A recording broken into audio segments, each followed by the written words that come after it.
நீங்க எல்லாம் என்ன சொல்றீங்கன்னா உள்ள போனாதான் உங்களுக்கு வந்து சனாதன தர்மம்னா என்ன அது எனக்கு புரியல. எப்படி எப்படி திமுக நம்ம கிட்ட ஓட்டு வாங்கி இந்துக்கள் மனதை புண்படுத்துற மாதிரி நடத்துறாங்க, நம்மளுடைய அறநிலைத்துறை பணத்தை திருடி எப்படி அவங்க தனிப்பட்ட முறையில் அவங்க வந்து புகழ் வெளிச்சத்துக்கு போறாங்க, அறநிலைத்துறை பணத்தை எடுத்துட்டு போய் கபாலீஸ்வர் கோயில் அறநிலைத்துறை கபாலீஸ்வர் கோயிலுடைய ஃபண்டை எடுத்துட்டு போய் குளத்தூர்ல போய் அவங்க காலேஜை கட்டிட்டு முக ஸ்டாலினோட பேரை வச்சு எப்படி சேர்பாபு நல்ல பேர் எடுக்கிறதுக்கான காரணத்தை செய்யறாருன்றத மக்களிடம் கொண்டு போய் சேர்க்கணும். இந்த அவேர்னஸ் தான். இப்ப நீங்க கேட்டீங்களா எதுக்குன்னு, நம்மளை வாழ்னு யாருன்னா கத்துனாங்களா, எங்கன்னா வந்து நயினார் வாழ்னு யாருன்னா கத்துனாங்களா? எதுவுமே கிடையாதுங்க. இது முழுக்க முழுக்க முருகர் சம்பந்தப்பட்ட பக்தி மாநாடு. இது ஏன் நடத்துறாங்கன்னா, அவங்க இஸ்லாம் மதத்தை சேர்ந்தவர் ஒரு கிறிஸ்தவ மதத்தை சேர்ந்தவர் திமுக பார்க்காது, திமுக காரன் தான் பார்க்கும். இந்த பிராண்டு தான் அவன் ஒட்டிக்கிறான். அதனால தான் நாசர் இல்லைனா மஸ்தான், மஸ்தான் இல்லைனா மனோ தங்கராஜ் இப்போ சர்ச்சையில் எடுத்தாங்களே, ஏன் திருப்பி கொண்டு வந்தாங்க? அண்ணாமலை அவர்கள் பேசுறாரு, அதுல பாத்தீங்கன்னா எல்லாரும் வந்து பொட்டு வச்சுக்கணும், ருத்ராட்ச கொட்டை போட்டுட்டு நம்ம பசங்க போகணும், ருத்ராட்ச கொட்டை போட்டுக்கணும், கழுத்துல வந்து இது போட்டு கயிறு கட்டிக்கணும், பொட்டு வச்சுக்கணும்னு பேசுறவரு எல்லா இந்து குழந்தைங்களும் பூணல் போட்டுக்கணும், எல்லாம் கோயிலுக்குள்ள அர்ச்சகராக போகணுன்ற மாதிரி விஷயங்கள் ஏன் பாஜக பேச மாட்டேன்னு ஒரு கேள்வி. தமிழ்நாட்டில் இருக்கக்கூடிய இந்து அறநிலையத்துறையில மாற்று மதத்தை சேர்ந்தவர்கள் ஒர்க் பண்றாங்க. அவங்க என்ன பண்ணுவாங்கன்னா, நான் இந்து மதத்தை ஏத்துக்கிறேன், இந்த வழிபாட்டு முறையில் என் நம்பிக்கை உள்ளதுன்னு ஒரு சத்தியம் பண்ணிட்டா போதும். ஏன் நீங்க என்னங்க நீங்க பேசுறீங்க? எப்படிங்க அது போதும் நீங்க ஒத்துப்பீங்க? பாஜக ஆட்சிக்கு வந்துடும், மதவாதம் வந்துடும், பாஜக சனாதனம் வந்துடும், உங்களை வந்து பாஜக இப்ப நான் ஒரே நிமிஷம் முடிச்சிடறேன். இப்ப பாஜக ஆட்சி வந்துடும், சனாதனம் வந்துடும், இதனால் மக்கள் பாதிக்கப்படுறாங்கன்றது இந்தியா ஃபுல்லா பரவி இருந்தா பாஜக திருப்பி 20 மாநிலம் ஆள முடியாதுங்க. தயவுசெய்து புரிஞ்சுங்க, இங்க இருக்கக்கூடிய மக்களுக்கு. நீங்க வாழ்த்து சொல்லிட்டு போயிட்டுனா பிரச்சனை இல்லை. இன்றைக்கு எல்லாருக்கும் தீபாவளி நல்வாழ்த்துக்கள், முதலமைச்சர்கள் வாழ்த்து சொல்லிட்டாருன்னா முடிஞ்சு போச்சு. வாழ்த்தே நான் சொல்ல மாட்டேன். ஆனா வந்து விடுமுறை தினத்தை விட்டு போறோம்னா அப்ப வந்து வேணும்னே அது குற்றம் தானே இந்துக்களுடைய உணர்வு இல்லை.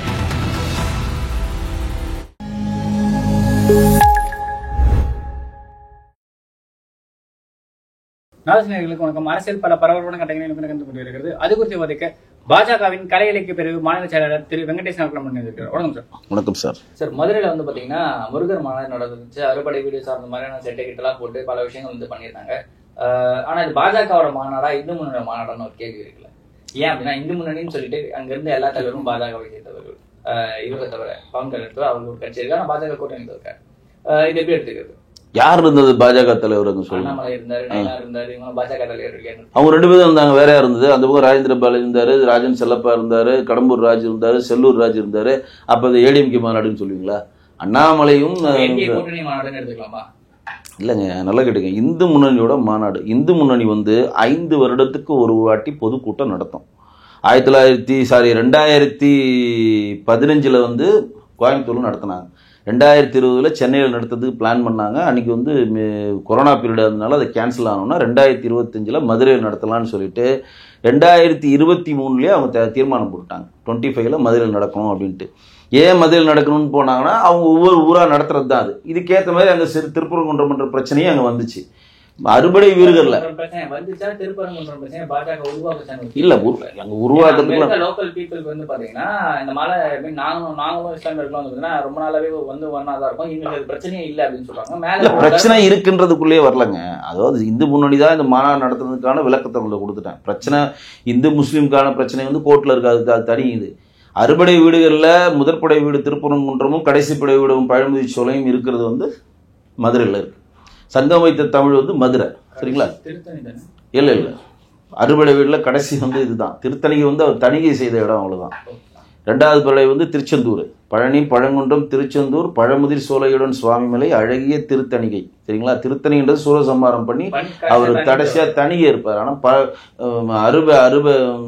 குன்றம் இருக்கெல்லாம் குமரம் இருக்கணுன்ற மாதிரி ஃபர்ஸ்ட் படை வீடு திருப்பரங்குன்றமும் கடைசி படை வீடான பழமுதிர் சோலை மதுரையில தான் இருக்கு. சங்கம் வைத்தது மதுரை தான். சங்கம் வைத்து தமிழை வைத்தது மதுரை தான். பல விஷயங்களை சொல்லலாங்க. முருக கடவுள்னா தமிழ் கடவுள், அதுல மாற்றம் இல்லை. அப்போ ஒரு அறுபடை வீடான விஷயத்தை ஒரே இடத்துல கொண்டு வந்து காட்டி அந்த இடத்துக்கு எந்த கட்டணம் இல்லாமல் தரிசனம் செய்யணும்னு சொல்லி இந்து முன்னணி நினைக்கிறாங்க. அந்த இந்து முன்னணி நினைக்கிறாங்க எல்லாரும் இதுல வரணும். இது கட்சி மாநாடு கிடையாது, எல்லாரும் வரணும், எல்லா கட்சியை சேர்ந்தவர் வரணும். துரைமுருகனுக்கு நேரடியாகவே பத்திரிகை கொடுக்குறாங்க, திருமாவளவன் பத்திரிகை கொடுத்தாங்க, நாம் தமிழர் சீமானுக்கு பத்திரிகை கொடுத்தாங்க. நீங்கள் இந்த நம்ம இங்கே இருக்கக்கூடிய எல்லா கட்சி தலைவர்களும் நேரடியாக கொண்டு போய் இந்த பத்திரிகை கொடுத்துட்டு மாண்புமிகு முதலமைச்சர் மு.க. ஸ்டாலின் அவர்கள் பத்திரிகை கொடுக்கறதுக்கான டேட்டையும் கேட்டாங்க. அவர் கொடுக்கவே இல்லை. கடைசி வரையும் சேகபாபு அவர்களுக்கு பத்திரிகை கொடுத்தாங்க. அதே மாதிரி தான் பாஜகவை சேர்ந்தவர்களும் பத்திரிகை கொடுத்துருக்காங்க. சங் பரிவார்னு சொல்லுகிற எல்லாருக்கும், ஏவிபின்னு சொல்லுகிற எல்லாருக்கும் கொடுத்துருக்காங்க. எல்லாருக்குமே கொடுக்குறாங்க. அவங்க என்ன கொடுக்குறாங்க, இந்த மாநாடுக்கு வந்து முருகரை தரிசித்து போங்க, இவ்வளோதான்.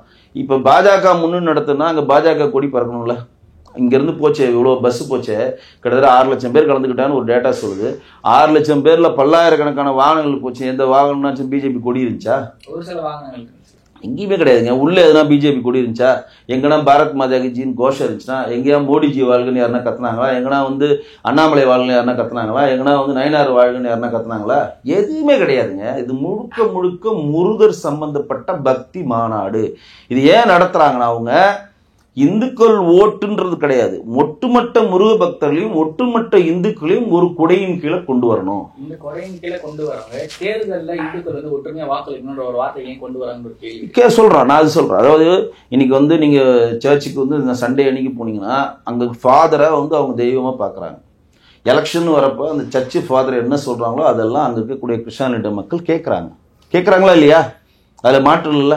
இன்னைக்கு கன்னியாகுமரி மாவட்டத்தில் சர்ச்சில் எடுக்கிற என்ன ஒரு தீர்மானமோ அதை பேஸ் பண்ணி தான் அந்த வேட்பாளரை அங்கே வின் பண்ணுவார். தெரியுமா உங்களுக்கு?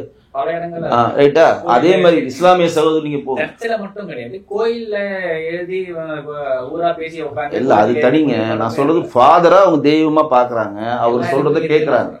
இப்ப இஸ்லாமிய மதத்தை நீங்க எடுத்துட்டீங்கன்னா ஜமாத்துல போய் ஜமாத்து தீர்மானத்தையும் ஒரு தீர்மானம் நிறைவேற்றுவாங்க. இந்த வாட்டி இந்த வேட்பாளர் தான் நம்ம ஆதரிக்கணும், இவர் தான் நமக்கு சப்போர்ட்டா இருப்பாரு, இவர் தான் சொல்லி ஜமாத் சொல்லி அந்த ஜமாத்துல சொல்ற எல்லா விஷயங்கள் தான் இஸ்லாமிய சகோதரர்கள் கேட்பாங்க.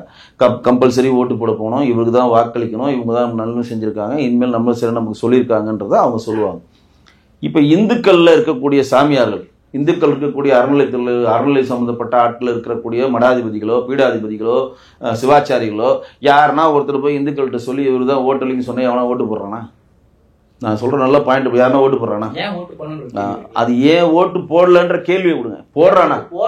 இல்ல, நான் ஏன் போட மாட்டேன்றா அப்படின்னா, இந்துக்களை ஒற்றுமையாக்கி ஒரு கொடையின் கீழ் கொண்டு வராமல் இங்க இருக்கக்கூடிய அரசாங்கம் வேலை செய்யுது. யார் இந்துக்கள் ஒரு கேள்வி இருக்குல்ல. ஏன் அப்படின்னா, இந்துக்கள் இப்போ சமமான வாய்ப்பு எல்லாருக்கும் கொடுக்கப்படுதான்னு ஒரு கேள்வி இருக்கு. அந்த நீங்க வந்து நாகர்கோவில் கன்னியாகுமரி பகுதிகளில் ஒரு பாஸ்டர் வந்து சொன்னார்னா, அந்த மதபோதகர் சொன்னார்னா எல்லாரும் ஓட்டு போடுறாங்க. அந்த சபையில இருக்க யாராவது ஒருத்தர் வந்து அடுத்த அந்த இடத்துல மத போதகராகிறதுக்கான வாய்ப்புன்றது. ஆனா இந்து மதத்துல அர்ச்சகருக்கான வாய்ப்பு வந்து ரொம்ப குறைவா இருக்கு. தமிழ்நாட்டுல அதுக்கான வாய்ப்புகள் ஏற்படுத்தணும். அதுவும் கெடுக்கிற மாதிரியான விஷயங்கள் தான் வந்து இந்துத்துவ அமைப்புகள் பண்ணுற மாதிரி ஒரு பார்வை வந்து இருக்கு. குறிப்பா தேர்தலில் மதம் சார்ந்து இணைய கூடாது அப்படின்றதுதான் வந்து அரசியலமைப்பு சட்டம். மதம் சார்ந்த விஷயங்கள் அப்படி பண்ணக்கூடாதுன்ற விஷயங்கள்லாம் அரசியலமைப்பு சட்டம். மதம் சார்ந்து நீங்க பேசுனீங்கன்னா, தேர்தல் சார்ந்த விஷயங்கள் பேசுனீங்கன்னா அந்த கட்சி மீது நடவடிக்கை எடுக்க முடியும் எலெக்ஷன் கமிஷனோட. அதெல்லாம் பாஜக வந்து மறைமுகமா இந்து முன்னணி வச்சு பேசுது. பாஜக நேரடியாக இந்து முன்னணியை வச்சு நம்ம பேசலங்க. இந்து முன்னணி அந்த மாநாட்டில் என்ன சொல்றாங்கன்னா, நம்மளுடைய அறநிலைத்துறை நம்மளை எப்படி சுரண்டாங்கன்றத மக்களிடம் கொண்டு போய் சேர்க்க வேண்டிய கடமை இந்து முன்னணிக்கு இருக்கிறதா அவங்க நினைக்கிறாங்க. முழுசா சொல்ற அறுபடை வீடுகளையும் அடிப்படை வசதிகள் இல்லாமல் பணத்தை மட்டும் பிரதானமாக எப்படி இவங்க செயல்படுறாங்க. 2வது. 3வது, மற்றவர்கள்லாம் ஒற்றுமையா இருக்கும்போது நீங்க ஏன் ஒற்றுமையா இருக்க மாட்டேன்றீங்க, நம்மளை வந்து பிரிவிதவானம் சொல்லி இவங்க பிரிக்கிறாங்க, இதுல நீங்க ஜாக்கிரதையா இருக்குன்ற விழிப்புணர்வை ஏற்படுத்துறாங்க. இது ஒரு விழிப்புணர்வு மாநாடு தான். ஓப்பனா சொன்னா இந்துக்களை நீங்க வந்து இந்துக்கள் யாருன்னு சொன்னா நான் கான்ஸ்டியூஷன் படி மட்டும் தான் சொல்ல முடியும். கான்ஸ்டியூஷன் படி பாத்தீங்கன்னா கிறிஸ்தவர்கள் அல்லாதவர்கள் இஸ்லாமிய அல்லாதவர்கள் எல்லாரும் இந்துக்கள் தான் இன்னைக்கு கான்ஸ்டியூஷன் அழைக்கப்படுது. கிறிஸ்தவர்கள், முஸ்லிம்ஸ்க்கு, பௌத்தர்கள், பார்சிகள், இந்த 4 பேர் தவிர நீங்க எந்த ஜாதியை சேர்ந்தாலும் எந்த மதத்தை சேர்ந்தாலும் நீங்க இந்துக்கள் தான் அடையாளப்படுத்தப்படுது. உத்தரப்பிரதேசத்துல எட்டுவால வந்து ஒரு சம்பவம் நடக்குது. மதம் சார்ந்த கருத்துக்களை அந்த சொல்லிட்டு வர யாதவ சமூகத்தை சேர்ந்த ஒருத்தர் வந்து பாத்தீங்கன்னா பிராமண சமூகத்தை சேர்ந்தவங்க மொட்டை அடிச்சு ரொம்பவே ஹியூமிலேட் பண்றாங்க. அந்த ஒரு சம்பவம் பரபரப்பா பேசப்படுது. 2 பேருமே இந்துக்கள் தான். மதம் சார்ந்த விஷயங்கள் தான் இவர் பேசியிருக்காரு. அதுக்கு அவங்க வந்து பாத்தீங்கன்னா நாங்க மட்டும் தான் பேசுவோம் கிளைம் பண்ணி இது வந்து இந்த இடத்துல இந்துக்கள் அப்படின்ற ஒரு நீங்க வந்து ரொம்ப டீப்பா போறீங்க. நான் அது உள்ள போக விரும்பல. இல்ல முழுசா நான் சொல்றதை புரிஞ்சுக்கங்க. இல்ல அது டீப்பா எல்லா கட்சி எல்லா மதத்திலையும் எல்லாம் இப்ப இஸ்லாமிய எடுத்துக்கிட்டாலும் அதுல உயர் ஜாதி கம்மி இதை பாருங்க ஷியா இதை பாருங்க.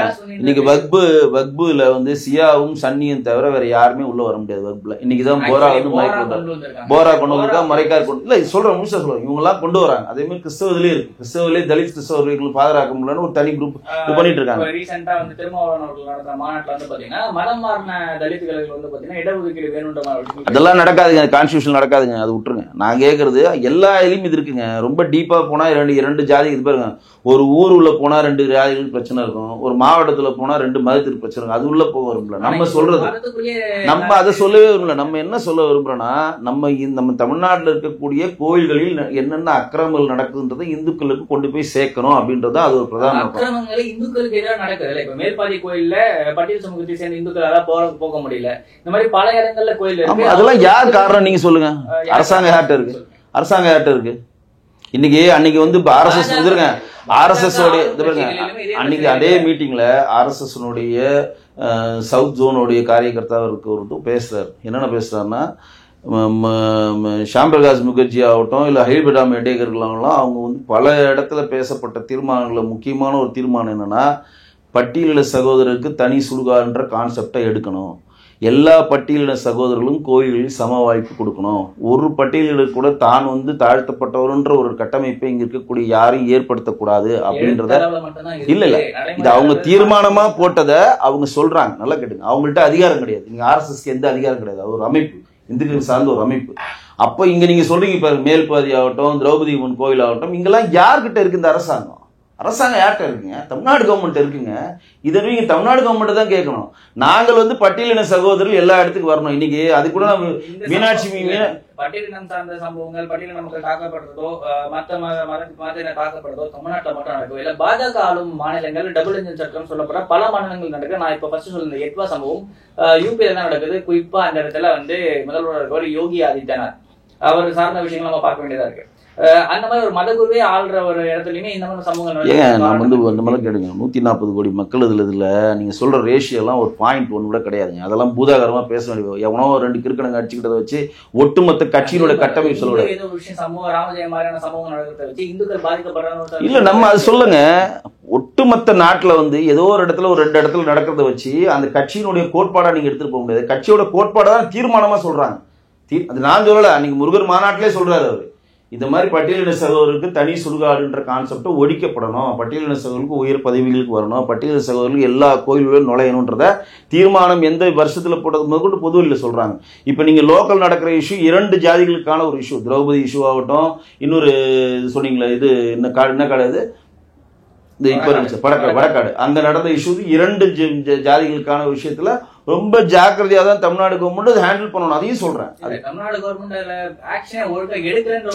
உண்மையா சொல்றேங்க. அவங்க வந்து ரொம்ப ஈஸியாவே ஹேண்டில் பண்ண முடியாதுங்க. இதை போனா அவங்க மைட்டி குக்கிக்கு நடக்கிற விஷயமா தான் இது. நம்ம அது உள்ள டீப்பா போகல. நம்ம சொல்றது ஒட்டுமொத்த இந்துக்களுக்கு வந்து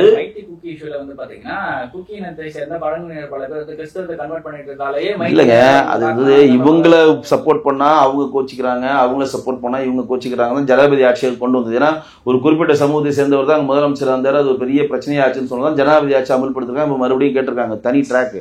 ஒட்டுமொத்த இந்துக்கள் அங்க யாராரு இந்துக்கள் கூட சொல்ல வரல. ஒட்டுமொத்த முருக பக்தர் இப்படி கூட வச்சுக்கோங்க. உங்களுடைய கான்செப்டே வரும். ஒட்டுமொத்த முருக பக்தர்களுக்கு நம்மளோட அறுபடை வீடுகள்ல அடிப்படையான வசதிகளை தள்ளாம இவங்க எப்படி ஏமாத்துறாங்க, நம்ம கிட்ட எப்படிலாம் பணம் வாங்குறாங்க, நம்ம கோயில் நிலத்தை எடுத்துட்டு போய் இவங்க வேற பில்டிங் கட்டுறாங்க, கோயில் நிலத்தினுடைய பணத்தை எடுத்துட்டு போயிட்டு அங்க இருக்கக்கூடிய ஆர்ஓக்கும் அங்க ரிஜினல் ஆபீசருக்கும் அங்க இருக்கக்கூடிய தாசில்தாருக்கும் வந்து வண்டி வாங்கி தராங்க, நம்மள ஃபண்ட் எடுத்து எப்படி மிஸ்யூஸ் பண்றாங்க. இந்த விழிப்புணர்வை ஏற்படுத்திட்டா அடுத்த முறை எந்தெந்த கோவிலுக்கு எந்தெந்த இந்துக்கள் எந்தெந்த முருக பக்தர்கள் செல்லுறானோ அங்க அவங்க கேள்வி கேட்பாங்க. பட்ஜெட்ல இருந்து அறநிலையத்துறைக்குன்னு ஒரு அமௌண்ட் ஒதுக்குறாங்க. அதையும் செலவு பண்ணி பல கோயில்கள் வந்து இப்ப பராமரிப்பே இல்லாம இது இருக்கிற கோயில்கள் எல்லாம் புனரமைப்பு பண்ணி குடமுழுக்கெல்லாம் நடத்துறாங்க. அப்ப அதெல்லாம் பண்ண வேணாம் பட்ஜெட்ல இருந்து. நல்ல நீங்க தவறான தகவல் இங்க முன்வைக்கிறீங்க. தமிழ்நாடு கவர்மெண்ட்ல இருந்து அறநிலையத்துறைக்கு இதுவரைக்கும் 1 பைசா கூட ஒப்புனது இல்லை. நல்லா கேட்டுக்கங்க. இப்ப முருகர் மாநாடு ஒண்ணு பழனியில் நடத்தினாங்களா அவங்க? அதுக்கு எவ்வளவு செலவாச்சு தெரியுமா உங்களுக்கு? 400 கோடி ரூபாய் செலவாச்சு. இன்னைக்கு வரையும் அதோட கணக்கு வழக்க கேட்கிறோம். சேர்பாபு அவர் பொது வழியில வைக்கவே மாட்டேன்றாரு. இந்த 400 கோடி ரூபாய் எங்க இருந்து அவங்க எடுத்தாங்க? தமிழ்நாடு கவர்மெண்ட் பிடிச்சா? யார் கொடுத்தா? இந்து அறநிலைத்துறையில் இருக்க ஃபண்ட் எடுத்து அவங்க செலவு பண்றாங்க. இதை தான் கூடாதுன்னு நாங்க சொல்றோம். தயவு செய்து புரிஞ்சுங்க. இருங்க, இந்த அறநிலைத்துறை வந்து முருகனுக்கு மாநாடு நடத்தணுன்ற எந்த கட்டாயம் கிடையாது. இவங்க தான் முருகனை கொண்டு போய் சேர்க்க போறாங்களா? நான் கேட்க பதில் சொல்றேன் உங்களுக்கு. இப்போ வந்து கருப்பர் கூட்டம் வந்து கந்த சஷ்டி கஷ்டத்தை அவமானப்படுத்துறாங்க, மிகப்பெரிய லெவலில் ரீச் ஆச்சு. இல்லை டீகோட் இல்லை, ஏதோ அவனுக்கு விஷயத்த சொல்கிறான், என்னோட மனதை புண்படுத்துற மாதிரி சொல்கிறான், ஒட்டுமொத்த முருகன் பக்தர்களை புண்படுத்துற மாதிரி அவன் சொல்கிறான். அதுக்கு வந்து நம்ம அவன் மேலே கேஸ் போடுறோம், லீகலாக தான் போகிறோம். கருப்பர் கூட்டத்துக்கும் மைனர் குஞ்சு ஆகட்டும் யூடியூப் ப்ரூசஸ்க்கும் நம்ம கேஸ் போடுறோம். அந்த கேஸு வழக்காக உள்ளே போயிட்டு இருக்கப்ப அந்த யூடியூப் ப்ரூசஸும் கருப்பர் கூட்டத்துக்கும் ஆதரவாக நீதிமன்றத்தில் ஆஜராகிற வக்கீல் யாருன்னு பார்த்தோம்னா திமுகவை சேர்ந்தோம். திமுக அவர்களுக்கு மேடையில் கூப்பிட்டு பரிசு கொடுக்குது. நல்லா தெரிஞ்சு, இவர்கள் கருப்பன் மாநாடு நடத்தலாம். இந்துன்ற என்பவன் ஒரு திருடன் அப்படின்னு சொன்னார் கலைஞர். உங்க நெத்தியில் வைக்கிற குங்குமம் என்ன ரத்தம் பட்டுச்சு, ரத்தம் ஒழுகுதா அப்படின்னு கேட்டாரு கலைஞர். அடியே மீனாட்சி உனக்கு ஏன் வைர முக்குத்தின்னு கேட்டார். சொன்னார், கேட்கல இல்லையா? இதெல்லாம் இதோட இது ரைட்டுங்களா? அப்ப வந்து இல்ல அது தனி கதை சொல்றேன். அது இதே புதுசா இதே படத்தை ஓட்டாதீங்க. இது ஞாபகமா அந்த கேள்வி கேள்வி அது பதில் சொல்றேன். திருவாரூர் தேருக்கு ஒரு கதை இருக்கு, நான் பதில் சொல்றேன். அப்ப இவர்களெல்லாம் இப்படி பண்றாங்க. இந்துக்கு ஒரு சேகர்பாபு வந்து ஒரு கிறிஸ்துமஸ் சம்பந்தமான ஒரு பண்டிகையில போயிட்டு அலோலியான்னு கத்துறாரு. அங்க இருக்க உதயநிதி ஸ்டாலின் வந்து சனாதனன்றது ஒரு கொசு, அது டெங்கு காய்ச்சல் மாதிரி ஒரு கொசு, அதை அழிக்கணும்னு இல்ல சொல்றேன். அவெல்லாம் சொல்றாங்க கேளுங்க. சொல்றாரு சனாதனன்றது ஒரு டெங்கு காய்ச்சல் மாதிரின்றாரு. ராஜா என்ன சொல்றாரு, அது ஒரு கொசு, அதை வந்து அழிக்கணும் அப்படின்றாரு. திருமாவளவன் வந்து திருநூறு வச்சா அழிக்கிறாரு.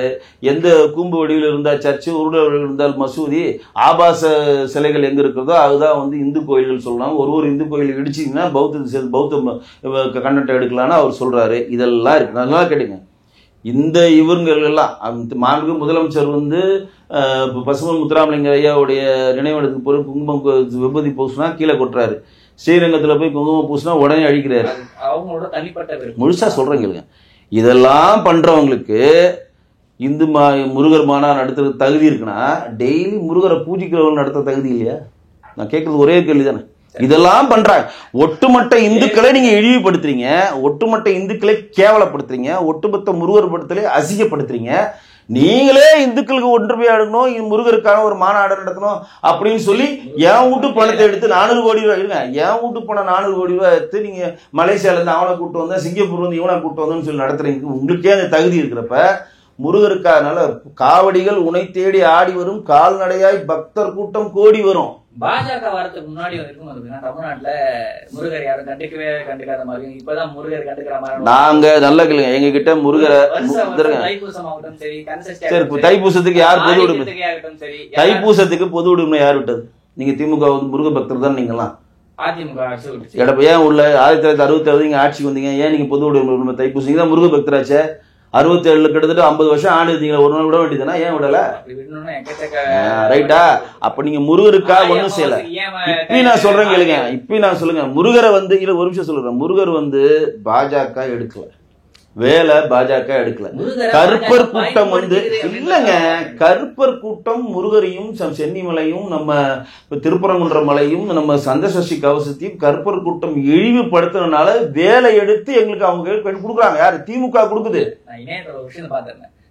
அண்ணாமலை அவர்கள் பேசுறாரு, அதுல என்ன பாத்தீங்கன்னா எல்லாரும் வந்து பொட்டு வச்சுக்கணும், ருத்ராட்ச கொட்டை போட்டுட்டு நம்ம பசங்க போனோம், ருத்ராட்ச கொட்டை போட்டுக்கணும், கழுத்துல வந்து இது போட்டு கயிறு கட்டிக்கணும், பொட்டு வச்சுக்கணும்னு பேசுறவரு எல்லா இந்து குழந்தைங்களும் பூணல் போட்டுக்கணும், எல்லாம் கோயிலுக்குள்ள அர்ச்சகராக போகணுன்ற மாதிரி விஷயங்கள் ஏன் பாஜக பேச மாட்டேன்னு ஒரு கேள்வி. விஸ்வ பரிஷத் வந்து வருடம் பட்டியலின சகோதரர்களுக்கு மந்திரங்கள் கட்டி கொடுத்து பூணல் போட்டு தான் அவங்களுக்கு எல்லாம் தெரியல. பொது எவ்வளவு ஏங்க இப்ப நீங்க நிறைய விஷயங்கள் வந்து புரியாம இங்க இருக்கக்கூடிய திமுக ஆட்சியில் உள்ள பண்றாங்க. கருவறை உள்ள போய் பூஜை பண்ணா நீங்க இது போங்க, மேல்மலையூர் கோயில் இருக்குல்ல, அது கருவறையில் ஒரு பிராமண சமூகத்தை சேர்ந்தவங்க போக முடியுமா?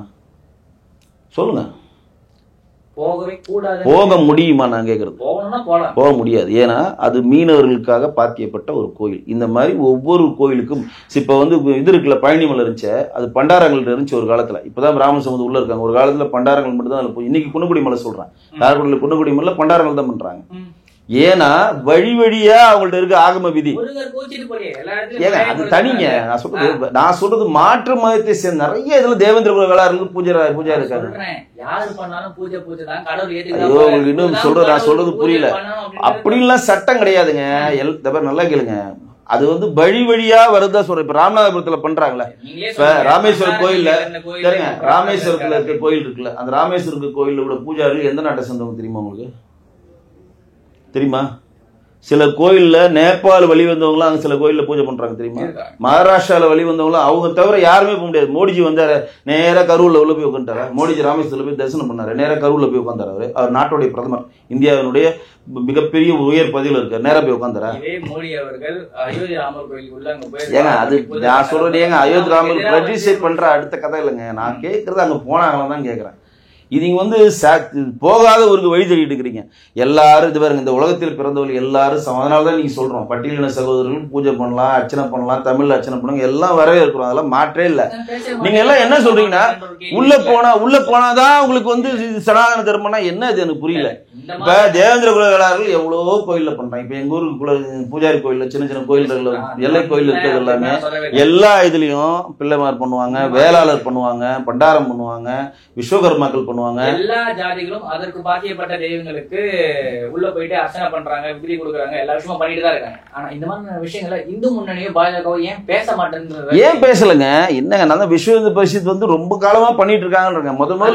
முதல் பூணூல் போட்டது யாருங்க? பட்டியலின சகோதரர். நீங்களே சொல்லுங்க. வைணவத்தை சேர்ந்த ராமானுஜர் தாங்க முதல் பூணூல் போட்டு அதில் விளக்கியே வச்சாங்க.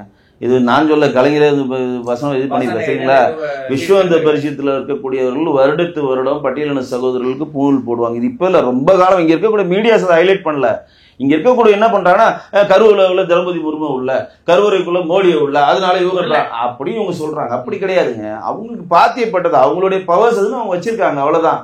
உள்ள போகவும் நீங்க சொல்ற மாதிரி உள்ள போனதுனால தான் தெய்வம் நம்மளை பார்க்கும், உள்ள போகாதனால நீங்க வந்து தெய்வத்தை பார்க்க மாட்டோம்னா கண்டிப்பா கிடையாதுங்க. சில இதுல இப்ப வேடவர்களுக்கு வந்து நம்ம மீனவர்கள் வந்து மேல்மலையூர்ல இருக்கிறாங்கன்னா மீனவ சமுதாயத்தை தாண்டி வேற யாரும் அந்த கருவூர்ல போக முடியாது. அவங்க விட மாட்டான். என்னோட இதுங்க இது என்னோட உரிமைங்க, நீங்க எப்படி வரலான்னு கேட்பாங்க. அந்த மாதிரி ஒரு கோயில் இருக்கு தவிர இது வேற. இந்த திருவாரூர் தேரை ஓட விட்டேன்னு சொல்றாங்க, அந்த கதைக்கு வரேன் கேளுங்க.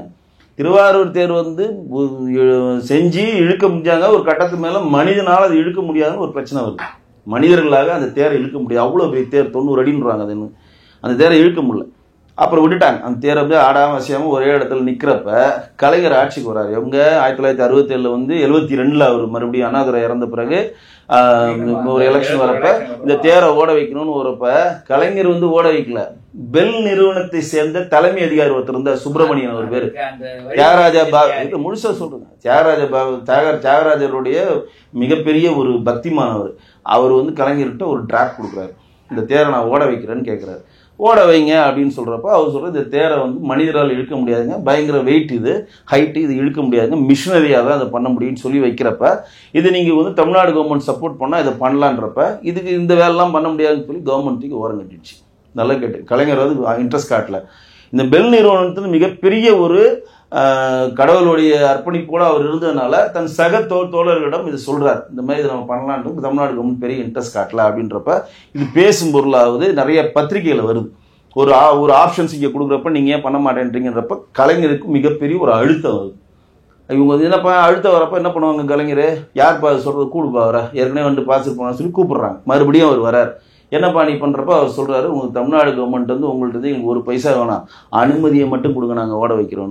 அந்த பெல் நிறுவனத்தில் சேர்ந்த உயர் அதிகாரிகள் எல்லாம் பணம் போட்டு அதற்கப்புறம் வந்து மேனுவல் ஆமா இதெல்லாம் அதுதான் இப்ப நீங்க சொல்றீங்க, ஒரு வரையில சொல்றீங்க, கனிமொழி சொல்ற மாதிரி சொல்றீங்க பாருங்க, ஓடாத தேரை எங்கள் கலைஞர் திருவாரூர் தேரை. ஏன் நீங்க நெட்ல போய் பாத்துங்க, கூகுள்ல போய் பாத்துங்க, நானும் பொய் சொல்ல, எதுவுமே பொய் சொல்ல முடியாது. இப்ப எல்லாத்துக்கும் ஆத்தன்டிக் ப்ரூஃப், கூகுள்ல போய் கூட பாருங்க, ஓடாத திருவாரூர் தேரை ஓட வைத்தவர் பெல் நிறுவனம்னு போடுங்க ஒரு பேரை, கிளீனா வரும். நான் சொன்ன மொத்த கதையும் வரும், போய் பாருங்க. அப்ப அவர் வந்து மிகப்பெரிய அழுத்தத்தை கொடுத்தவன அவர் சொல்லிட்டாரு, எங்களுக்கு பணம்லாம் வேணாம், எங்கிட்ட பணம், உயர் பதவியில் இருக்கார், ஹையர் போஸ்ட்ல இருக்கார் பெல்ல, திருச்சி பெல்ல. அப்பதான் அவங்களுடைய குழுவினர்லாம் சேர்ந்து மோட்டர் மாதிரி ஒன்று இயந்திரங்களால் அந்த திருவாரூர் தேரை ஓட வச்சாங்க. இந்த ஒத்த வரியை கனிமொழி முதற்கொண்டு பிடிச்சிக்கிட்டு ஓடாத திருவாரூர் தேரை ஓட வச்சோம், ஓடாத திருவாரூர். சரி, திருவாரூர் தேரை ஓட வச்சது தமிழ்நாடு கவர்மெண்ட் எவ்வளவு செலவு பண்ணுது ஒரு வெள்ளை அறிக்கை கொடுக்க சொல்லுங்க பார்ப்போம். கண்டிப்பா கொடுக்க முடியாது. அந்த கிரெடிட்டை அவர் வாங்கிக்கிட்டார். ஏங்க ஒரு நாத்திக கொள்கையில் கூட அடியே மீனாட்சி உனக்கே இந்த வைர மூக்குத்தின்னு கேட்டவர் ஏங்க தேர விட வைக்க போறாரு? பைத்தியம் முடிச்சிருக்காரு. ஆமா பாருங்க, அதாவது நான் சொல்றது நீங்க கடவுள் மறுப்பு கொள்கை இருக்குங்க, அதுல மாற்றல. நான் வந்து நல்லா சொல்லுங்க, கடவுள் மறுப்பு கொள்கையில திரு மு.க. ஸ்டாலின் அவர்களும் திரு கலைஞர் அவர்களும் இருந்தாலும் வரவேற்கிறோம். ஏன்னா அவங்க தெளிவா இருக்காங்க கடவுள் மறுப்பு கொள்கையில. அதனால் இந்து கடவுள் மட்டும் இல்ல, இஸ்லாமிய கடவுள் இருக்கு, கிறிஸ்தவ கடவுள் இருக்குன்னு சொன்னா அது மிகப்பெரிய மதவாதம். மதவாதம் அது நீங்க போய் கலந்துக்கிறதே மதவாதம் தானே. இப்போ நம்ம என்ன கேட்குறோம், இன்னைக்கு கூட வானதி மேடம் ஒரு கேள்வி எழுப்பியிருந்தாங்க. நீங்கள் கிறிஸ்மஸுக்கு போனால் கேட்க தின்றீங்க, ரம்ஜானுக்கு போனால் கஞ்சி குடிக்கிறீங்க, ஆனால் வந்து திருநூறை வச்சா இந்து கடவுளுக்கான திருநூறையோ மற்ற ஃபங்க்ஷனுக்கோ கலந்துக்க மாட்டேன்றீங்க, திருநூறு அழிக்கிறீங்க. இப்போ நாங்கள் ஆயிரக்கணக்கான குடமுழுக்கு பண்ணோம், இல்லை லட்சக்கணக்கான கும்பாபிஷேகம் பண்ணோன்னு மாண்புமிகு அறநிலையத்துறை அமைச்சர் சேகர்பாபு அவர் சொல்கிறாரு. ஏன் ஒரு கும்பாபிஷேகத்துலேயும் எங்கே ஒரு குடமுழுக்குலையும் நம்ம மாண்புமிகு முதலமைச்சர் கலந்துக்கல? நான் கேட்குறது ஏன் கலந்துக்கல? நீங்க மேட்டூர் தமாத்தூர் மேட்டூர்ல போய் ஒரு சுவிட்ச் போறதுக்கு போறீங்களா? இங்கிருந்து சேலத்துக்கு இங்கிருந்து போறீங்களா இல்லையா? மேட்டூர்ல போய் ஒரு சுவிட்ச் போட்டு அணையை திறந்து விடுறீங்களா? அது எவனா செய்வான்? அங்க இருக்க ஒரு ஜேஇ செல்வான், ஏஇ செய்வான். இங்க இருக்க வேலையெல்லாம் விட்டுட்டு கார் எடுத்துட்டு போய் நாங்கள் டெல்டா பாசன விவசாயிகளுக்காக தண்ணீரை திறந்து விட்டோம்னு ஒரு கிரெடிட் வாங்க போய் பண்ணிட்டு பூவள்ளி போடுறீங்களா? அவ்வளோ போறப்போ இவ்வளோ ஆயிரக்கணக்கான லட்சக்கணக்கான கோயில் திருவிழாவுன்னு ஒன்று கூட நீங்க போக மாட்டீங்களா? ஏன் முருகன் மாநாடு 400 கோடி ரூபாய் போட்டு நடத்தீங்களா? போய் முதல்வர் தொடங்கி வைக்க வேண்டியது ஏன் தொடங்கி வைக்க மாட்டேன்றீங்க? அவருடைய தனிப்பட்ட விருப்பம் நீங்க சொன்னாலும் இந்துக்கள் ஓட்ட வாங்கி தான் அவர் முதலமைச்சராக இருக்காரு. அப்ப நீங்க வந்து போகக்கூடாது, நீங்க போகக்கூடாது, சர்ச்சுக்குள்ள போகக்கூடாது, காகித மில்லத்துக்கு போகக்கூடாது, நம்ம ரம்ஜானுக்கு போய் கஞ்சி குடிக்கூடாது. அது நினைவிடங்கள சொல்றேங்க. அவர் பெரிய பேசினவர், அது தனி ட்ராக். அது இல்ல அவர் பாகிஸ்தானோட போன்றதெல்லாம் தனி ட்ராக், அது விட்டுருங்க. இப்ப நான் கேட்கறது, நீங்கள் வந்து ஒட்டுமொத்த இந்தியாவில் இருக்க தமிழ்நாட்டில் இருக்கக்கூடிய இங்க இருக்கக்கூடிய இஸ்லாமிய சகோதரர்களுக்கும் கிறிஸ்தவ சகோதரர்களுக்கும் இந்து சகோதரர்களுக்கும் இஸ்லாமிய சகோதரர்கள் இருக்கக்கூடிய கடவுள் இருக்குன்றத நம்ம நம்பிக்கைக்கு நான் உரியவனா இருக்கிறேன். கிறிஸ்தவ மக்களுக்கு கடவுள் இருக்கிறவங்களுக்கு உங்க நம்பிக்கைக்கு உரியவனா இருக்கேன். ஆனா இந்துக்கள் இருக்கிற கடவுள்னு சொல்றதை நான் ஏற்றுக்கொள்ள மாட்டேன்னு சொல்றதுதான் மதவாதம் நாங்க சொல்றோம். இது வந்து நாத்திகர்கள். நீங்க நாத்திகராக நான் ஒத்துக்கிறேன்.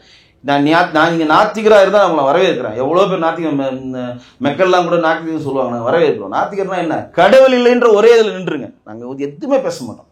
ஸ்டாலின் அவர்கள் வந்து கடவுள் இல்லைன்னு சொல்லிட்டாரு, அவரு நீங்க கோயில் கூப்பிடாதீங்க, அறநிலையத்துறை அமைச்சர் ஒருவர் ஒத்துப்போம்.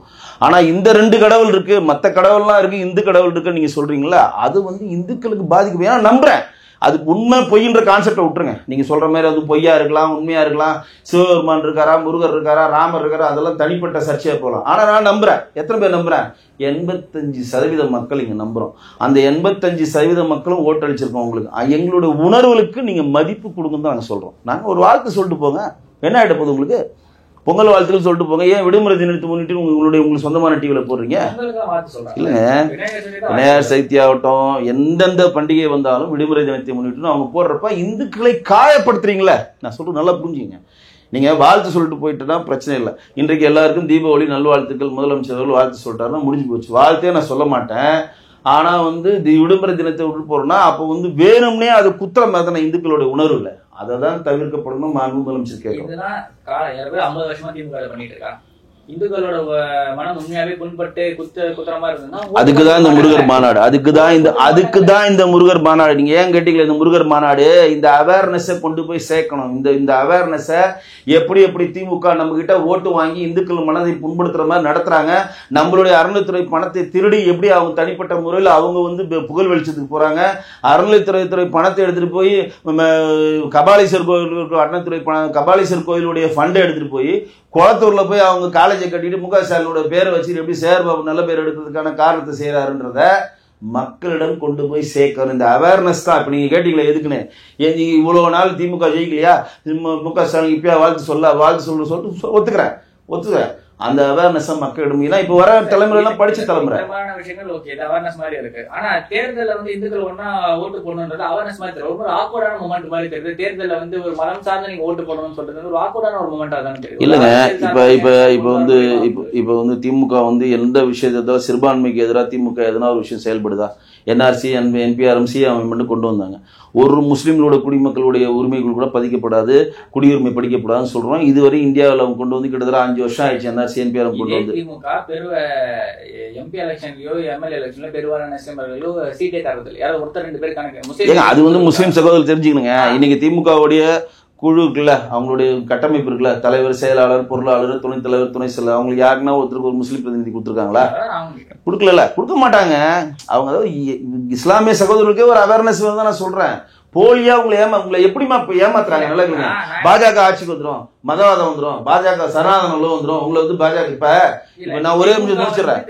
இப்ப பாஜக ஆட்சி வந்துடும், சனாதனம் வந்துடும், இதனால் மக்கள் பாதிக்கப்படுறாங்கன்றது இந்தியா ஃபுல்லா பரவி இருந்தா பாஜக திருப்பி 20 மாநிலம் ஆள முடியாதுங்க. தயவு செய்து புரிஞ்சுக்கங்க. இங்க இருக்கக்கூடிய மக்கள் இல்ல, இங்க இருக்கக்கூடிய மக்கள் தயவு செய்து புரிஞ்சுக்கணும். ஒரு மாநிலத்தை நீங்க வந்து கெடுத்து விட்டீங்கன்னா, இந்த மாதிரி மதத்தை பேஸ் பண்ணி நீங்க பண்ணீங்கன்னா திருப்பி அடுத்த மாநிலத்தில் நகர முடியாதுங்க. இன்னைக்கு தெலுங்கானால கிட்ட நெருங்கிட்டோம், கர்நாடகால அதாவது ஆட்சி அமைச்சிட்டோம். இப்ப தோத்துட்டோம், திருப்பி வரதுக்கு ஆட்சி அமைக்கிற வாய்ப்பு இருக்கு. தெலுங்கானா நெருங்கிட்டோம். இனி இதுல கேரளால ஒரு எம்பி கொண்டு வந்துட்டோம். சுரேஷ் கோபி ஒரு திருச்சூர்ல ஒரு எம்பி ஆயிட்டாரு. இதெல்லாம் வந்து அவேர்னஸ்னோட அடுத்த கட்டம். அந்த அவேர்னஸ் தமிழ்நாட்டிலேயே கொண்டு வரும். இப்ப நீங்க இதே மாதிரி மதவாதத்தை நோக்கி நீங்க நகர்ந்துகிட்டே இருந்தீங்கன்னா எல்லா இதுலயும் நீங்க ஆட்சி அமைக்க முடியாதுங்க. உங்களுடைய கிரேடு கம்மியாயிட்டு எக்ஸ்டன் ஆகாது. இன்னைக்கு வந்து ஒரு 27 வருஷம் கழிச்சு நம்ம டெல்லியை பிடிச்சிருக்கோம், ஹரியானா பிடிச்சிருக்கோம், மகாராஷ்டிரா பிடிச்சோம், ஒடிசா பல வருஷங்கள் கழிச்சு பிடிச்சிருக்கோம். அப்ப அந்த அவேர்னஸை கொண்டு போய் சேர்த்திருக்கோம். அந்த அவேர்னஸை இங்கேயும் கொண்டு போறோம். ஒருவேளை நீங்க சொல்ற மாதிரி வந்து திமுக வந்து சிறுபான்மையினருக்கோ இஸ்லாமியர்களுக்கோ கிறிஸ்தவர்களுக்கோ தான் நிறைய பண்ணுது, இந்துக்களை கண்டுக்காம விட்டது அப்படின்னு நம்ம எடுத்துட்டா மினிஸ்ட்ரியில ரொம்பவே வந்து சிறுபான்மையினருக்கு அநீதின்னு சொல்ற அளவுக்கு தான் இருக்கு. ஏன்னு பாத்தீங்கன்னா ஒண்ணு போட்டா சிறுபான்மை அமைச்சரை தான் போடுறாங்க, இல்ல வேற ஒரு சின்ன போஸ்ட் எல்லாம் போடுறாங்க. அப்படி இருந்தாலுமே கிறிஸ்டின் யாராவது ஒருத்தர், முஸ்லீம் யாராவது ஒருத்தர் தான் மாற்றி வருவாங்க. ஏன்னா இப்போ ரீசெண்டா பார்த்தோம், ஆவடி நாசர் ஆகட்டும் சரி, செஞ்சி மஸ்தான் ஆகட்டும் சரி, மனோ தங்கராஜ் ஆகட்டும் சரி, மாத்தி தான் டாகல் பண்ணி அந்த பொசிஷன் போட்டுருக்காங்க. தவிர்த்து ஒரு ப்ராப்பரான ரெப்ரசன்டேஷன் கொடுத்தாங்களான்ற ஒரு கேள்வி திமுக மீதுமே இருக்குது. அந்த கேள்வியில அந்தந்த அமைப்புகள் தான் ஒருவேளை திமுக நீங்க சொல்ற மாதிரி இந்துக்களுக்கு விரோதமா இருந்து சிறுபான்மையினருக்கு மட்டும் ஆதரவா இருந்துச்சா 30 மினிஸ்டர்ல 10 பேர் கூட இஸ்லாமியர்கள் கூட, 10 பேர் கிறிஸ்தவர்கள் கூட, இன்னும் 10 பேர் மட்டும் இந்துக்கள். இப்ப நீங்க சொன்னீங்களா மனோ தங்கராஜ், நாசரு, மஸ்தான், இவங்களை தவிர வேற யாரும் ஏன் போட மாட்டேன்றாங்க? நீங்களே இது பதில் சொல்லுங்க. இல்ல சார், நீங்க சொல்றீங்களே. அதாவது என்னன்னா அப்பாவை போட்டிருக்காங்க. இப்ப சிறுபான்மையினத்தை சேர்ந்தவர் தான் அப்பாவு. அதாவது இல்ல சொல்றேன், அது என்னன்னா அவங்களுக்கு கம்ஃபர்ட் ஜோனான இருக்கிற ஆளை மட்டும்தான் அவங்க போடுவாங்க. நல்லா தெரிஞ்சுங்க.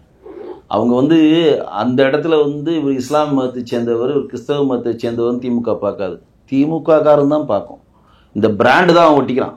அதனால தான் நாசர் இல்லைனா மஸ்தான் இல்லைனா மனோ தங்கராஜ் இப்போ சர்ச்சையில் எடுத்தாங்களே, ஏன் திருப்பி கொண்டு வந்தாங்க? அங்கே ரெப்ரஸன்டேட்டிவாக ஒரு கிறிஸ்டின்ஸ் ஓடும், கன்னியாகுமரியில் ஓட்டு வேணும், விலவங்காடு ஓட்டு வேணும்னா அங்கே ரெப்ரஸன்டேட்டிவ் கிறிஸ்டியனோட ஓட்டு வேணும். அப்போ அவர் திருப்பி அந்த வாய்ப்பு தராங்க. சரிங்களா? இப்போ வந்து இஸ்லாமிய சகோதரர்கள்கிட்ட இவங்க எப்படி பண்ணுறாங்க? பாஜக ஆட்சி வந்துடும், சனாதனம் உள்ள வந்துடும், நம்ம காலி ஆகிடுவோம், நம்ம உங்களோட உரிமைகள் பறிக்கப்பட்டுரும், உங்களுடைய சலுகைகள் நிறுத்தப்படும், அது இதுன்னு சொல்லி ஒரு பூமை கிளப்பி பாஜக பூதம்ன்ற மாதிரி காட்டுறாங்க. உங்களோட ரிசர்வேஷனா புடிங்கி இஸ்லாமியர்களுக்கு கொடுத்துருவாங்க அமித்ஷா பேசுறாரு. அதாவது அம்பேத்கர் வந்து ஒரு கான்ஸ்டியூஷன் வகுத்திருக்காரு. மதத்தின் பேர்லாம் எங்கேயுமே ரிசர்வேஷன் கொடுக்கக்கூடாது அரசியலமைப்பு சட்டம். அதை வந்து ஒரு கர்நாடகா மீது சுப்ரீம் கோர்ட்ல கேஸ் போகுது. பீகாரில் கூட ஜாதிவாரி கணப்பெடுத்து இம்ப்ளிமெண்ட் பண்ணா சுப்ரீம் கோர்ட் ரிஜெக்ட் பண்ணுச்சு. ஜாதிவாரி கணப்படி மக்கள் திரும்ப சென்ட்ரல் கவர்மெண்ட் தான் எடுக்க முடியும்னு சொல்லி ரிஜெக்ட் பண்றாங்க. அவங்களோட ஜாதிவாரி கணப்படி ஏத்துக்கல. அந்த தான் காட்டுறாங்க. இல்லைங்க, அது வந்து சர்வேங்க. அதாவது கேஸ்ட் சர்வேன்றது வேற, சென்சஸ்ன்றது வேற. அவங்க எடுத்துக்கலாம் சர்வே, சென்சஸ் நீங்க எடுக்க முடியாது. சரிங்களா? அப்ப நீங்க என்ன பண்றீங்கன்னா, நீங்க வந்து இஸ்லாமிய சகோதரர்களோட ஓட்டு வேணும்னு நீங்க சொல்றீங்களா?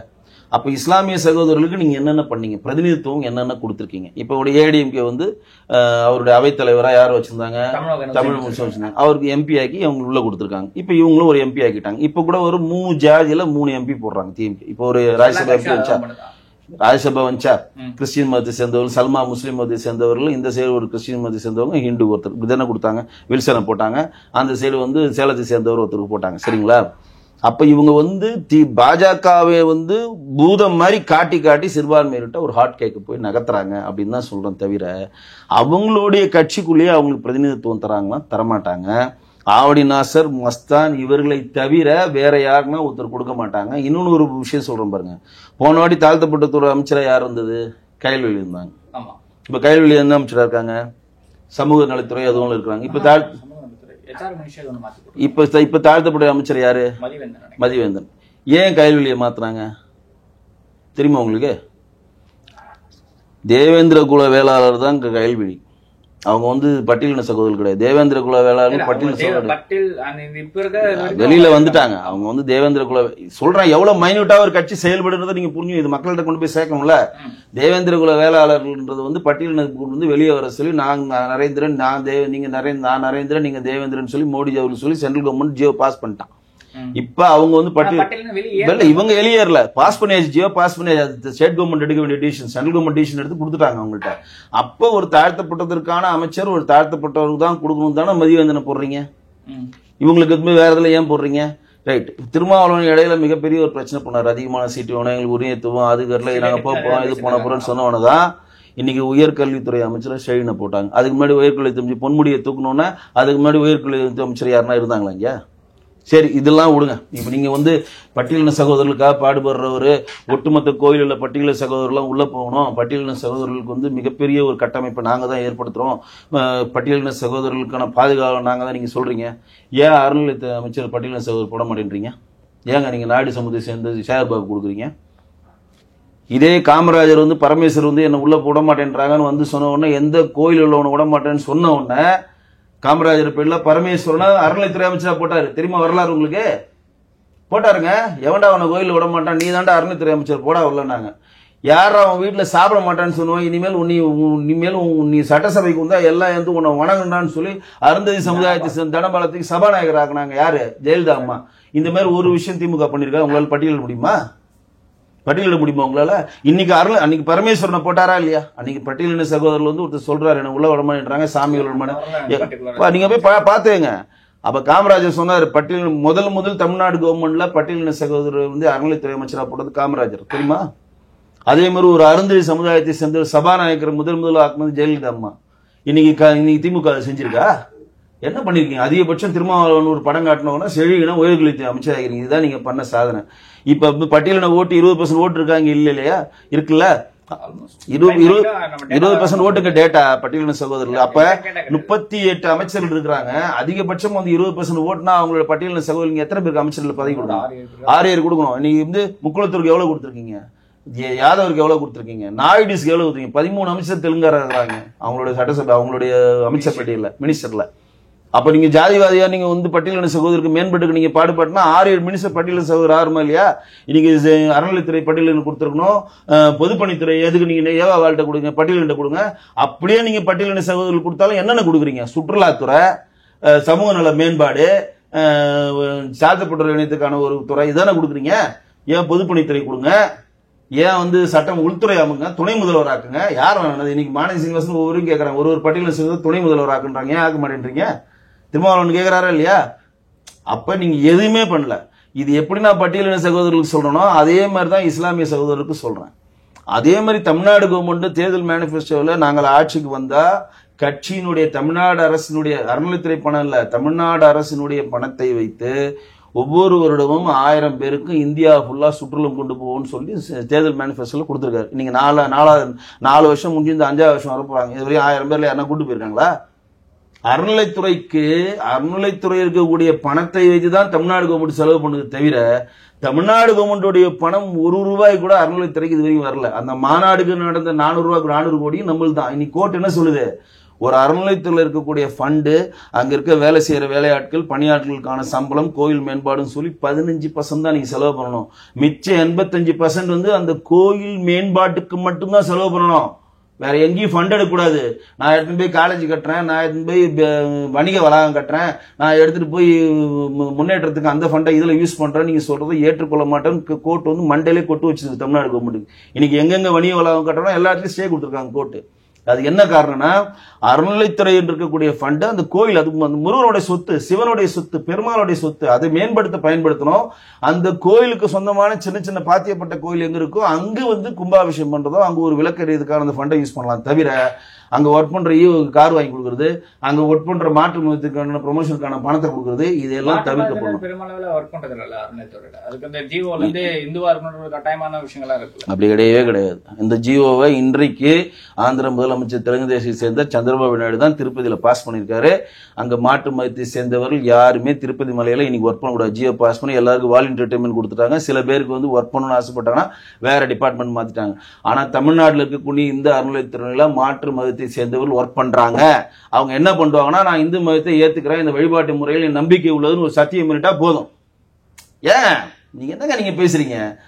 எப்படிங்க அது போதும் நீங்க ஒத்துப்பீங்க? என்னுடைய மதத்தை 85% மக்கள் இங்க இருக்கிறாங்க. திருத்த சட்டத்துல வந்து பாத்தீங்கன்னா ஒரு ஹிந்து ஒருத்தர் இருக்கலாம்னு சொல்றது ஏங்க நீங்க நல்ல தவறான புரிதல் இது மக்களிடம் கொண்டு போய் சேர்க்கணும். வக்பு வேற, அறநிலைத்துறை வேற. வக்புன்ற நல்லா கேளுங்க, ஜமாத்துல போயிட்டு ஒரு ஹிந்துக்கள் போய் ஜமாத்துல போய் உறுப்பினர் ஆகணும்னு சொல்லல.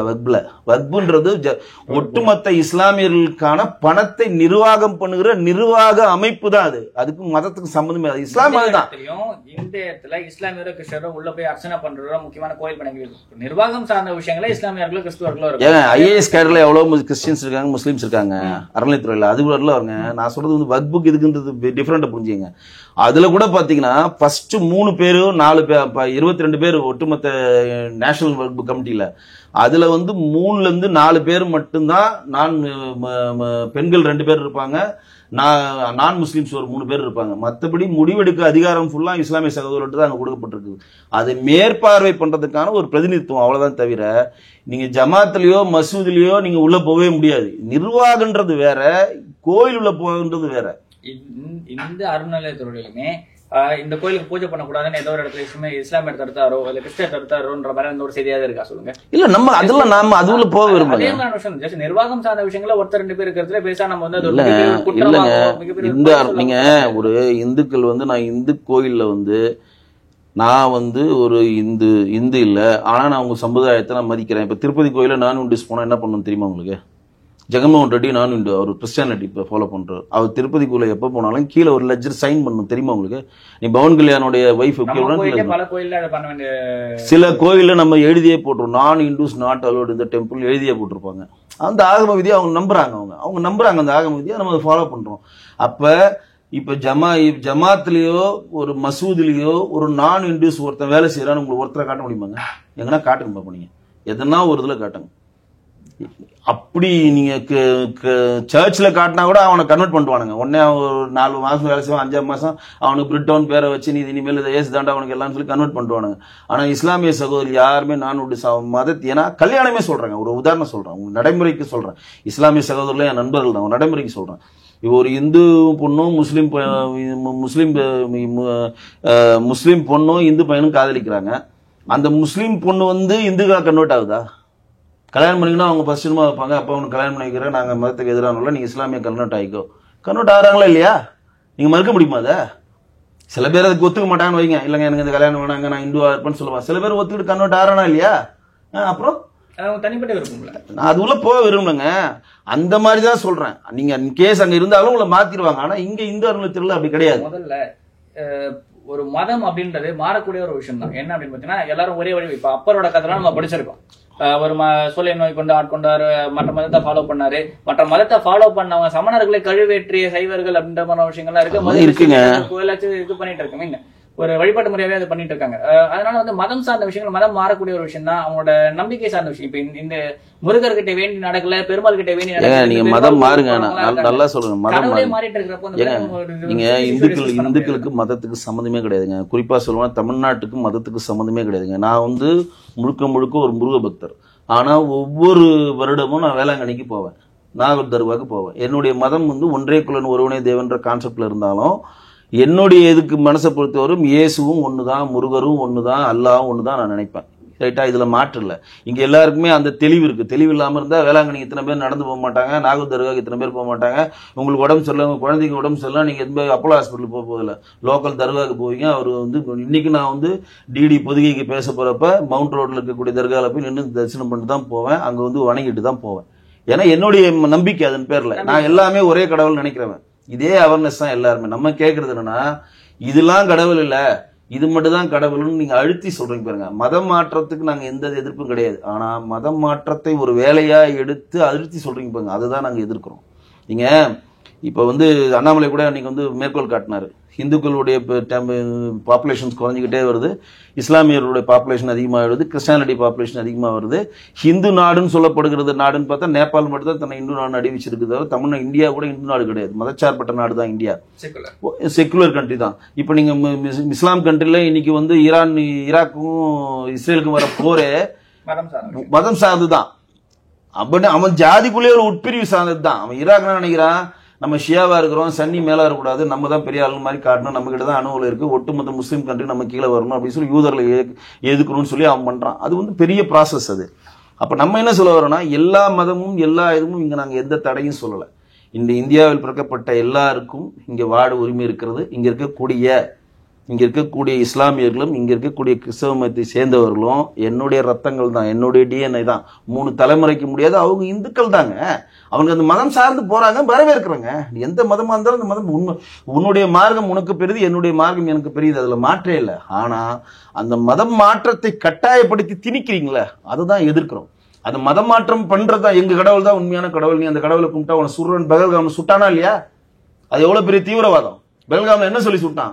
இது சொல்லணும், கலியா சொல்லுன்றான். அவன் தெரியாதுன்றப்ப அப்ப நீ இஸ்லாமியர் இல்ல அப்போ சுடுன்னு சொல்றான். அந்த வெறித்தனத்தை தான் இங்க நாங்க தடுக்கிறோம். மதம் மாறுறதை நாங்க எந்த இதுலையும் தடுக்க. நீங்க எந்த மதம் மாறினாலும் நீ இந்திய பிரஜை தாங்க. நல்லா இங்க இருக்கக்கூடிய இஸ்லாமிய சகோதரர்களும் என்னுடைய சகோதரர்கள் தான். இங்க இருக்கக்கூடிய கிறிஸ்தவ சகோதரர்களும் பௌத்த மத சீக்கியர்கள் எல்லாருமே இந்தியர்கள் தான். அதுல மாற்றே கிடையாது. களிமா சொல்லுன்னு சொல்லி அடிச்சு கொண்டாலும் சுட்டு கொண்டாலும் தப்பு தான். ஜெய் ஸ்ரீராம் சொல்லி அடிச்சு எல்லாமே தப்பு தாங்க. நான் யாருமே அதெல்லாம் வந்து யாரும் நியாயப்படுத்தலைங்க. அதாவது இப்ப சொல்றீங்க பாருங்க, இப்ப வந்து அங்க பண்ண இந்த களிமா சொல்லி சுட்டவர்கள் நான் இஸ்லாமியர்லாம் பார்க்கல, தீவிரவாதிகள் தான் பார்த்தேன். அதே மாதிரிதான் நீங்க சொன்னீங்க ஜெய் ஸ்ரீராம் பண்ணி ஒரு கிறுக்குத்தனமா ஒருத்தன் போனா அவனை இந்துக்களா பார்க்க முடியாது, அவனும் இந்த தீவிரவாதியா நான் பார்ப்பேன். எனக்கு வந்து இந்த உலகம் வந்து எல்லாரும் வசுதேவ குடும்பம் மோடி அவர் தெளிவா சொல்லுவார். ஒட்டுமொத்த இந்தியாவில் இருக்க உலகத்தில் இருக்க எல்லாருமே நம்மளுடைய சகோதரருங்க, எல்லாருமே நம்ம மக்களுங்க. அப்படி அந்த கட்டமைப்புல வாங்க. நீங்க இந்து, கிறிஸ்டின், பார்சி, பௌத்தம் சொல்லி பிரிக்காதீங்க. எல்லாருமே இந்தியர்கள் தான். இந்தியாவில் பிறந்தவர்கள் எல்லாருமே டிஎன்ஏ எல்லாருமே இந்தியா. மோகன் பகவத் தெளிவா சொல்லுவார், RSS லீடர். இங்க இருக்கக்கூடிய இஸ்லாமிய சகோதரர்களும் கிறிஸ்தவ சகோதரர்களும் நம்மளுடைய ரத்தங்கள், நம்மளுடைய டிஎன்ஏ. அந்த மார்க்கத்துக்கு அவங்க போறாங்க, அவங்க வரவேற்கணும். அந்த மார்க்கம் வேணான்னு வந்தா நீங்க ஏத்துக்கங்க. ஆனால் நீ இந்த மார்க்கத்துக்கு தான் வந்தாகணும், இந்த மார்க்கம் தான் சிறந்த மார்க்கம், எங்களுடைய மதம் தான் சிறந்த, எங்க சரிய சட்டம் தான் உலகத்திலே சிறந்த சட்டம்னு சொல்லி கட்டாயப்படுத்தி துப்பாக்கில சுட்டு குண்டை வெடித்து வெறித்தனமா செயல்படுறீங்க. அந்த மதவாதத்தை தான் நம்ம எதிர்க்கிறோம். ஓகே சார், இவ்வளவு நேரம் உங்களுக்கு நன்றி.